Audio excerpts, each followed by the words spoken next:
Welcome back to the Shine Within podcast. I have here Antoinette Terrel. She is a seasoned executive business partner in the tech industry and a certified holistic wellness coach known for fusing strategic excellence with heart centered leadership.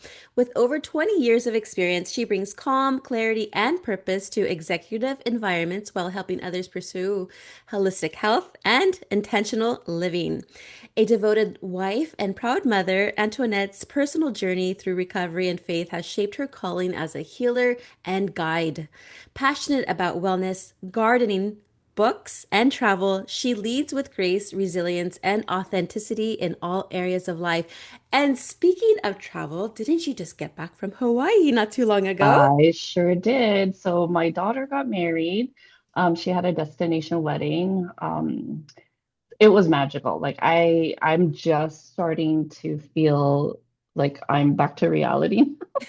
But I was like in cloud nine. I mean, I didn't cry, before the wedding or during the wedding. I just like cried after the wedding, just because it's my first. I was a single mom with her, so all the challenges that I had when I had her, and just to see her, marry the man of her dreams, it's just been a blessing.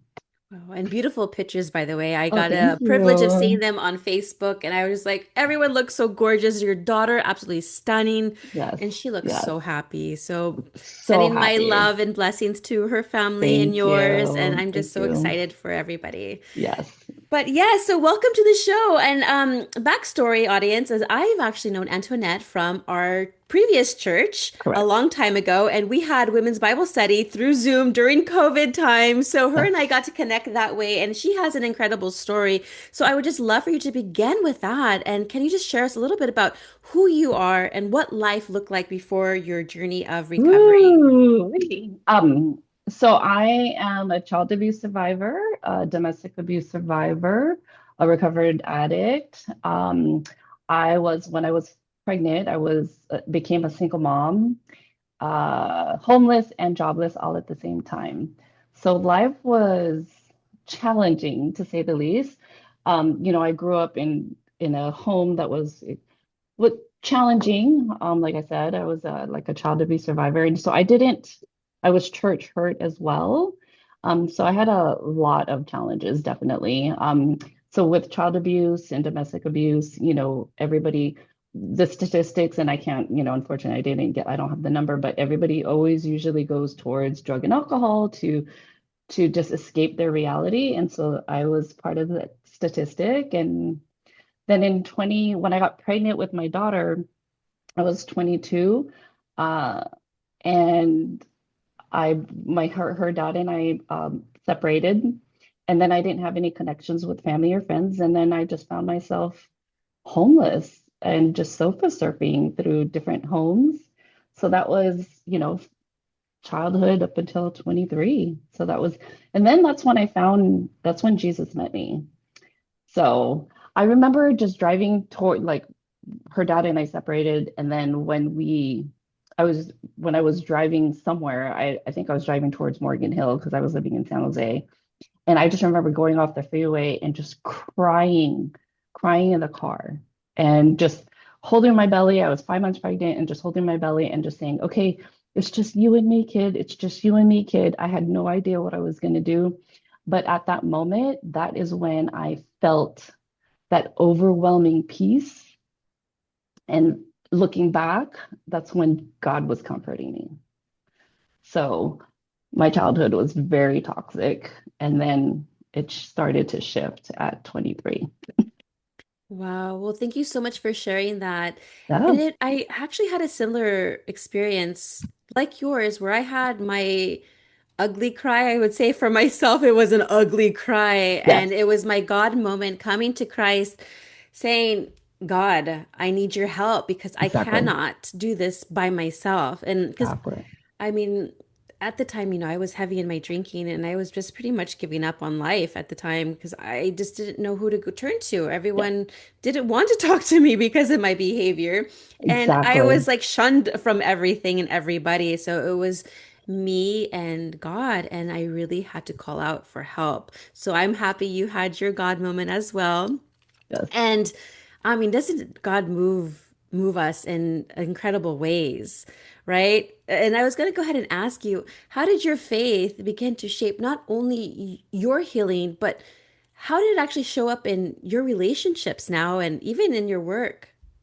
Wow, so during the pandemic, I think that's when what else was there to do, right? We're working out at home, like everything was shut down and we couldn't really do anything. So that's when I really opened up my Bible.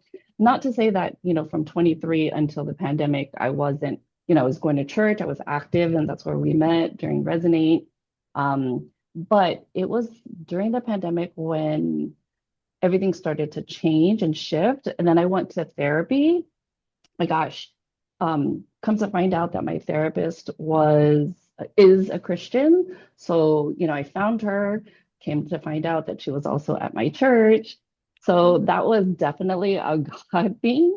And I just remember, all the things, the layers of, gosh, the things that I had to unlearn, when you're broken as a child, your views on parenting, everything just started to shift and just clean, the layers of removing the layers of trauma and abuse and addiction and understanding where all that comes from and healing that inner child.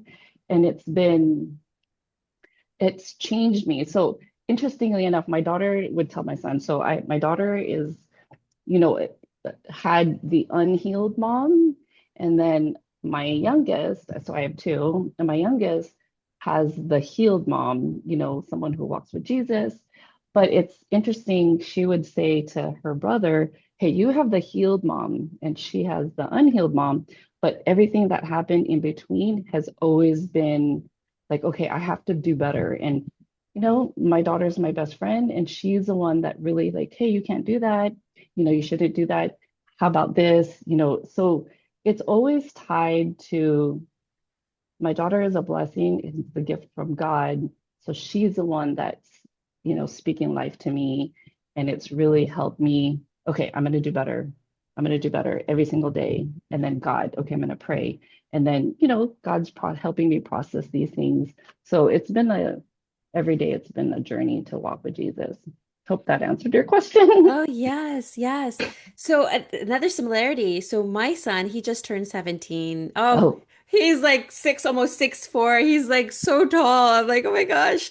But he saw the abuse that was happening in the household. It wasn't hmm just dad and I in our toxic relationship. It was the alcohol, the drug use, hmm everything that he witnessed at a young age, at ages 5 and 6. And I remember I had called the cops because we're my ex-husband and I were just fighting each other, and and then he pinned me down, and that's when I decided to call the cops. And I remember the cops coming and then trying to find my son, and I remember the cops saying, "Hey buddy, it's okay, how are you doing Oh, in there?" And I'm just thinking back, and it brings me in like tears thinking about like what hmm did he go through, hmm like because I was so unhealed at the time. The hmm most amazing thing is that, okay, so when I started, well, obviously when I stopped drinking in 2017, hmm and then I started going to church on a regular basis, I hmm brought him with me all the hmm time. Brought hmm him with me, brought him with me. He was participating in then the youth classes, the Yes. camps that they offered there. He was actually serving there. He was doing a lot there. And it was amazing to see us transform together.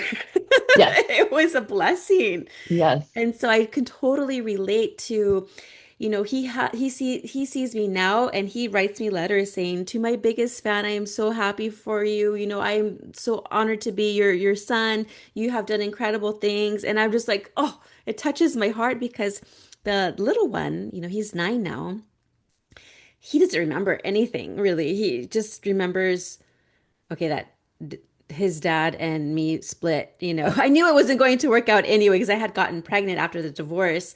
And I know that his dad and I were just not going to work out because we were friends from a long time ago, but it was one of Yes. those vulnerable nights and you know what happens. And then, of course, I wanted to keep my baby because babies are blessings. Yes. So I was like, oh no, it's mine. But right now, everything's good. But he sees me now as I am, like with walking with God and just very happy. And And now I am pregnant again. Yeah, I know. You told me. I was like, All what? right.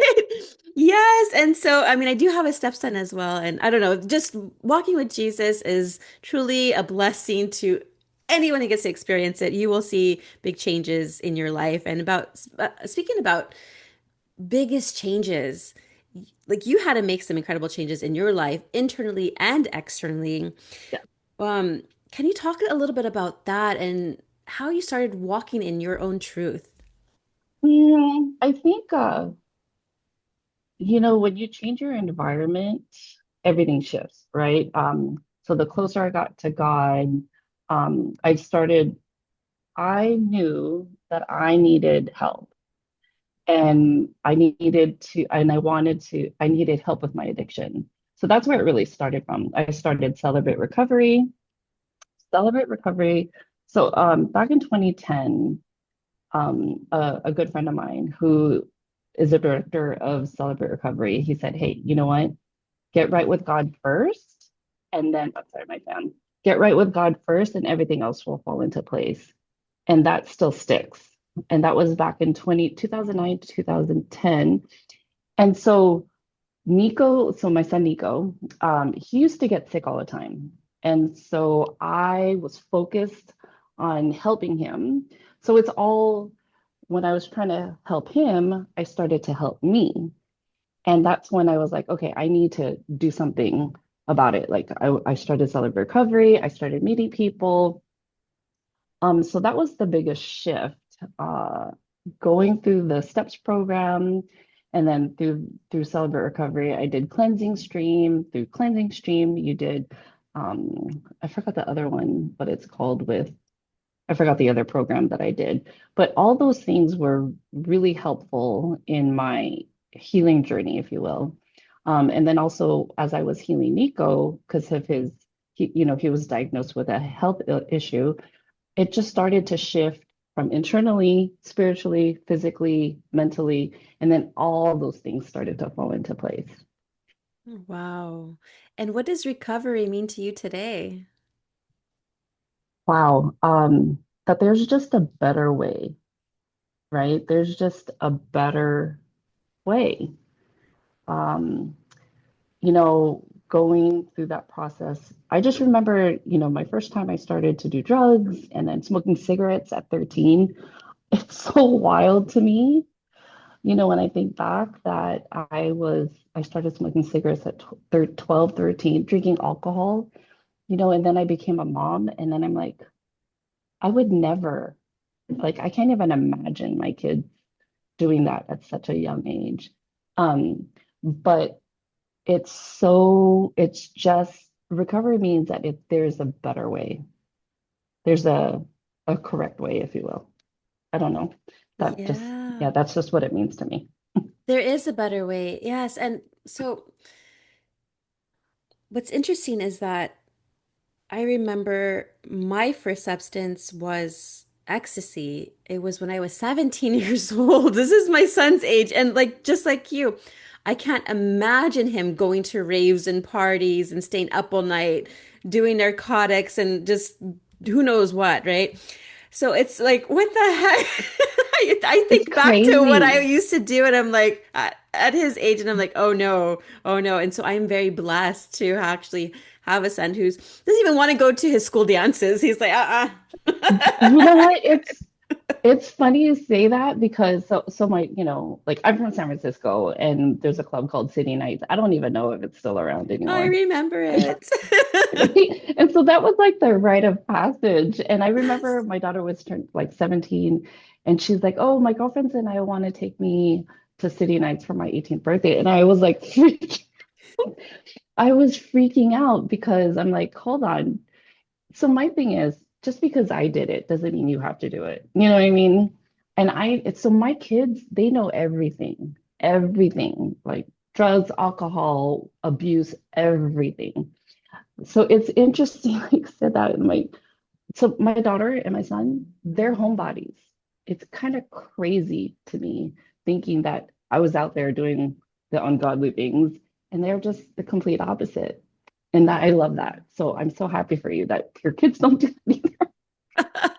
I know. I'm like, whew, thank you.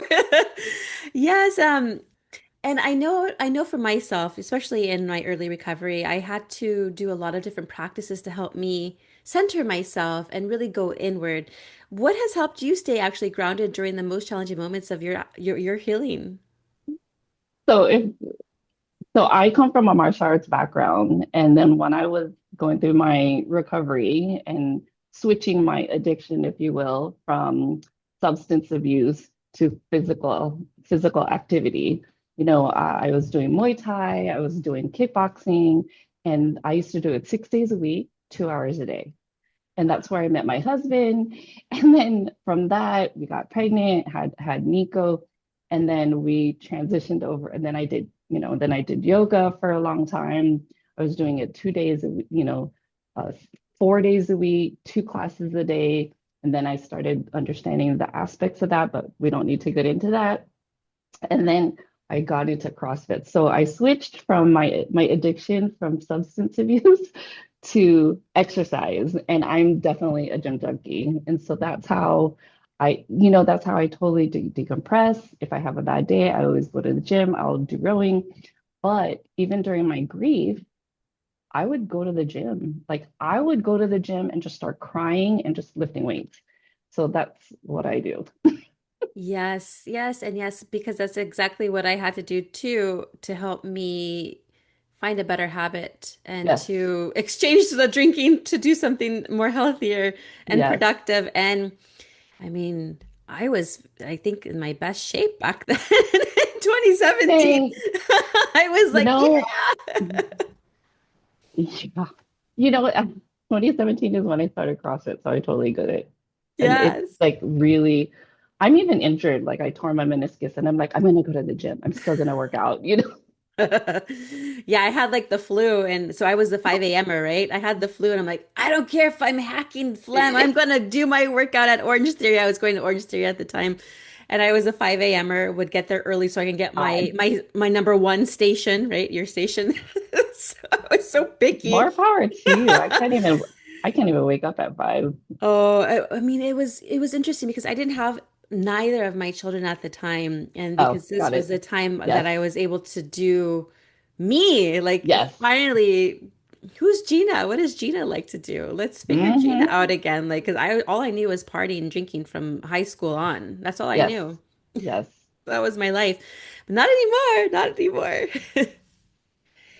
Yeah, so it's really interesting how, just to answer your question, to bring it back, so I go to the gym. We have a garage gym. I have two gym memberships. It's Wow. crazy. It's That's so fun though. Like I love working out. Like right now I just work out at home Mhm. and I'll do like one nature day. Yeah, I'll do one nature day because right now all the kids are home from school because it's summer break and so I'm like doing my work at home and they're right now they're even like reading books right now. I said, "Nobody used your Wi-Fi. I need the It's so funny you say that. I'm like, don't bother me. I'm gonna be bandwidth." unavailable from 10:45 to 11:30. Right, right. I know. So you wear many hats. You're an executive business coach, you're a Mhm. mother, you're a coach. I mean, you do it all, right? How has your transformation actually influenced the way you lead and support other professionals? It's funny you say that because I support like a couple of executives, and they're very, like, if they work really hard, like C-level, and so they, 5 days a week, their calendar is fully booked, and I always have to remind them. I'm like, hey, you know what? I'm going to block this time for you because you need to decompress. So, I put time, I manage their life, if you will. And so it's been really helpful because they're so appreciative of that. But I do the same thing for my house. You know what I mean? Like, okay, everybody needs to take time off to decompress. You need 15, 20 minutes or take increments that way. But let's go back to your original question again. I Yeah, just so just want, talk about it, your coaching and your wellness programs. Yeah, how are you okay. actually helping others, find that clarity and purpose and balance in their lives? Um, I'm very open about like the hardships that I've experienced. And then I always refer back to, okay, because of God. But whenever someone comes to me and asks me anything, when it comes to their work, and then I always say, okay, don't forget to do this, because, we were in an era of where everybody is just go, go, go, go, go, go, go, go. And one thing I've learned so in 2021, I had a lot of loss. And so I had to really hone in making sure that there's a lot of downtime to decompress and to process. And then so you can show up better. And that's my biggest thing. And that's how I do it for a lot of my executives that I support, plus the clients that I support with my coaching business. That is awesome. And how long have you had your coaching business for? So, I got certified in 2016 to be a wellness coaching. And then, I'm a perpetual learner. And then I'm a certified wellness coach in 2016. And then I went through the Celebrate Recovery coaching program, the training program. And then I also went through sort of emotion code practitioner. I'm a certified emotion code practitioner. And it's all started from my healing journey. And then I wanted to go through the classes to make sure, like, if I was doing it correctly, if you will, because I'm a self-learner. And then it became, if I can do it for me, I'm going to help others. And so I've been doing this since 2016. Well, let me bring that back. My healing journey started in 2010. So 2010 to 2016, I take that as also, a learning experience so that I can bring it to the table when I do help my clients. And that's the best way to coach is by our own life experiences, right? Yes, yes, What we've gone through. We're like serving the past versions of ourselves yes, because we get it. We've been there, we understand, and we can help and guide you that way. a So hundred that's percent. amazing. I didn't know That's you were doing it for so long. That's awesome. I love crazy. It's crazy. that. Yes. And just looking back, what would you go ahead and say to the woman who's, I guess, still stuck in her old patterns and afraid to step into her light? Wow. And it's interesting that I have to take my same advice, which is so hard sometimes. But what do you got to lose? What do you have to lose? Uh, I know a couple of people that that I speak life to, but it's one of those things where, okay, this has been going for so long. Let's find that one thing that can make that change, that could actually change the whole trajectory of your life. There's that one thing. And sometimes, it's just going to church, getting connected to Jesus, because going back to what my friend said to me, which still stands true today, is if you get right with God, everything else will fall into place. God will open up the doors of people. For example, when I was trying to heal going through the process of taking care of my son, doors were opening, people were coming in. So when you open yourself up to, what's out there, God will place people, things into your life that will be the very thing that would change your whole life. Yes. And speaking of God, I mean, when you truly have God in your life as your mentor, Yes. you see things unfold that you thought would never unfold. You see miracles happen. You see magic happen. You see like all of these things. And this is going to happen too, you will have hardships. Hmm. You will But have hardships, but the guidance you receive when you go within, because the Holy Spirit lives within you, Kingdom of yes, God is within you. That's where I get my name, Shine Within, by the way. It came up like yes. one day. I was like, what should I name my podcast? And then I was like, and something just dawned on me like, Shine Within. It was like a knowing. And I was like, ah. So first I checked to make sure no one else had Powerful, it. Someone had powerful. Shine from Within. I'm like, perfect. No one has Shine Within. Mine. That's powerful. And so that's true because I go by the Bible verse that, what is it called? God is within her, she will not fall. I think that's from Psalm 45, 46. 46. Okay. Yeah, 46, I believe you. I 5. believe. I'm trying to remember. And so, yes, I love that Bible verse, and that's always stuck with me. And so that's where I get my name from. But yes, once you go within and you bring God into your life, you will see magic unfold in the most beautiful ways. And like I said, you will experience hardship because that's what we're here. Like, if we don't experience hardships, how are we supposed to grow and learn? And then help others, because they're gone through hardships. That's what we, as coaches, that's what we do. We help guide because we've gone through that hardship ourselves. Absolutely. Absolutely. Right. It's well, go ahead. Oh, no, no, no. Go ahead. Please take the floor. So, I posted something recently. So after my daughter got married, and it's been such a like I just say thank you every single day because of the things that I've gone through.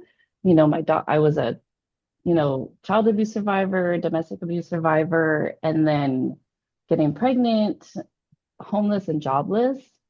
And, I could have had another abortion with her, but I didn't, and everything was going against me, right? Like everything, my outlook was already like homeless, jobless, no connection to family or friends, sofa surfing in between homes of people that I just met who were just willing to take care of me. Looking back, that's what God brought angels to my life. Yeah. And then um watching her grow and then not getting so meeting Francis. I remember being pregnant and then somebody said, what are you looking for in a man? And I said, well, this. And then I meet Francis, who checked all the boxes, who really just loved on my daughter, and, basically helped me raise her, had infertility problems with my son. And then, so all these things, I am like a walking testimony to what all the goodness that God has given me. And so I've gone through that. And that's why it's so important to share our story and so that we can help other people because that time and time again, everybody says you have to share your story because you could be the breakthrough that somebody needs. Right. Right. And so here we are. Yes, my very first time I shared my story was in Jamie's Bible group, Bible study at it was this is in person this time. Mhm. And like her and I were just crying. She was like crying, crying, crying. That was the very first time I had written it out, right? Like my story. Yes. And then she was just like, "Oh my gosh, I was just thinking about a song that, because she sings so Yes. beautifully, and a song, and I wanted to sing it, and everything that you just talked about relates to the song." I said, "No coinky dinky there, right? It's all God." There's no coincidence. Everything is God did it. I love that. Oh, I love that. But I wanted to ask you, what's one truth or Mm. affirmation you live by that helps you shine from within every day? That helped me shine. What's the one truth that, be strong to be useful. I think be strong to be useful, and we all bleed red, and to ashes we shall return. I think those are the two things, which probably does, for me at least, that's what keeps me going, just because, being strong to be useful, like we need to be so that we can help others, build others up. And then just reminding myself that, we're all human, we're all God's creation, and that we all bleed red if we get hurt, and then to ashes we shall return. So, um, because I went through so much grief in 2021 through 2023, it changed my outlook on life completely. Not that, the pandemic didn't change it or my hardships before that didn't change it, but I don't know. I lost my dad and my brother and my best friend all in, within a year. And it just, those be strong to be useful has been really helpful for me. So my condolences for your losses. I Yes, yes. remember losing about 5 family members in a month, and I was like so devastated. This was last year, That's actually. crazy. And I'm just like, oh, just anyway, they're with God, so That's what they're I in a mean, happier place. They're in a much happier place. right? On this side of heaven, we're Yes. the one that's suffering. Yes. So it's after I lost my brother, in 2022, it's been one of Like when people lose someone, it's painful because you know you're going to miss them. But when you think about it, they're with God, and you're just like, hallelujah. Yes. Yeah. Amen to that, sister. Well, Antoinette, where can our listeners go ahead and connect with you, learn more about your work, and receive incredible guidance that you give? So I do have a website, faith dash and dash wellness.com, faithandwellness.com. And they can find that's my website, and my contact information is over there. Oh, I just want to make sure that I think I gave you the website. Oh, yeah. Yes. So faithandwellness.com, just because it was through my faith that I got healed through my wellness, you know. So that's where they can find me. Beautiful. Yes, everything will be in the show notes for our listeners. Yes. But any last words or anything else you would like to share before we sign off? Um, Thank you so much for allowing me to share. And I really hope that this is, I told you yesterday, I just want to be able to have a meaningful conversation. And it's just been really an honor and pleasure to sit here with you, to be with you. Well, thank you so much for sharing your story. A lot of our listeners will go ahead and definitely connect and understand exactly what you're going through and can relate what you've gone through, I should say. Mhm. And yes, and see that you can experience darkness and yet still see the light. And our faith plays a big role in that. So thank you so much for bringing that message to our listeners. I appreciate you and everything that you do. And yes, I'm rooting you on all the way. Thank you so much. Likewise, I want nothing but the best for you. And I really like, gosh, I can't wait till your newborn is here. So thank you so much. December 22nd. So, December, baby. All right, take care. Yes, what a gift. Thank you so Beautiful. much. Yeah.